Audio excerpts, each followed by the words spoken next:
বাংলাদেশ সরকারের সাথে সংযুক্ত আরব আমিরাতের সরকারের যে যোগাযোগ চলছে এবং কাগজপত্র আদান প্রদান হয়েছে। তারা কিছু তথ্য আমাদের কাছ থেকে স্পেসিফিক জানতে চেয়েছে স্বরাষ্ট্র মন্ত্রণালয় এবং পররাষ্ট্র মন্ত্রণালয়ের কাছ থেকে।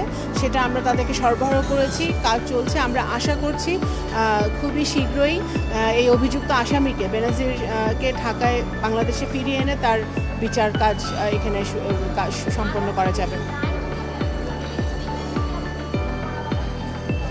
সেটা তো আমরা তো সংযুক্ত আরব আমিরাতের আইন অনুযায়ী তারা ব্যবস্থা নিচ্ছে।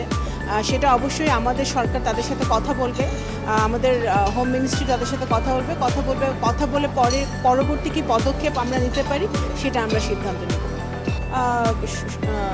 রিসেন্টলি সার্চিয়া করে সফরটি অত্যন্ত সফল হয়েছে।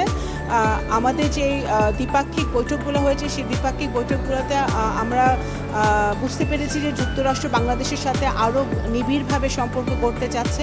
আমাদের যে সম্পর্ক ইতিমধ্যে আছে সেটা আরও উন্নত কীভাবে করা যায় সেই ব্যাপারে আলোচনা হয়েছে।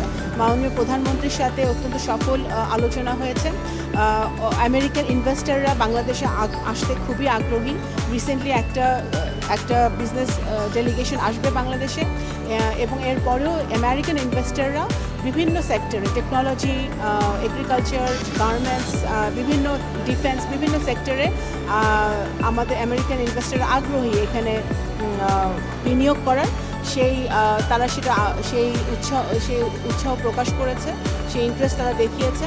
ডিফেন্সে আমাদের সাথে তাদের কোঅপারেশন আছে, এনার্জি সেক্টর আমাদের সাথে তাদের কোঅপারেশন আছে। বিভিন্নভাবে আরও ভালোভাবে তাদের সাথে আমাদের কাজ করার একটা সুযোগ তৈরি হচ্ছে যুক্তরাষ্ট্রের সাথে।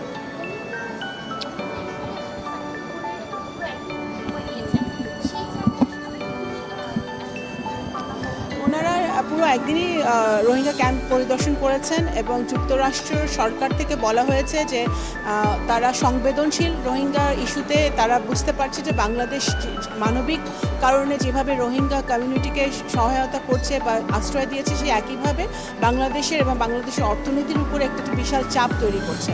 তারা ফান্ড ক্রাইসিসের কথা বলেছে। এখানে ফান্ড যেহেতু সংকুচিত হচ্ছে, এত 1.3 মিলিয়ন জনগোষ্ঠীকে এখানে তাদের কিভাবে তাদের ভরণ পোষণ, এডুকেশন সব কিছুই সমস্যার মধ্যে আছে।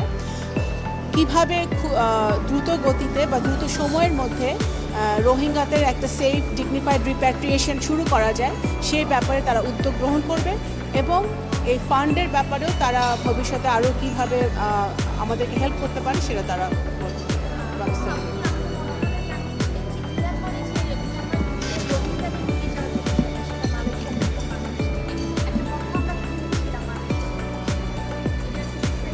না, এখনও বিস্তারিত আমরা কিছু জানতে পারিনি, আলোচনা চলছে। ধন্যবাদ।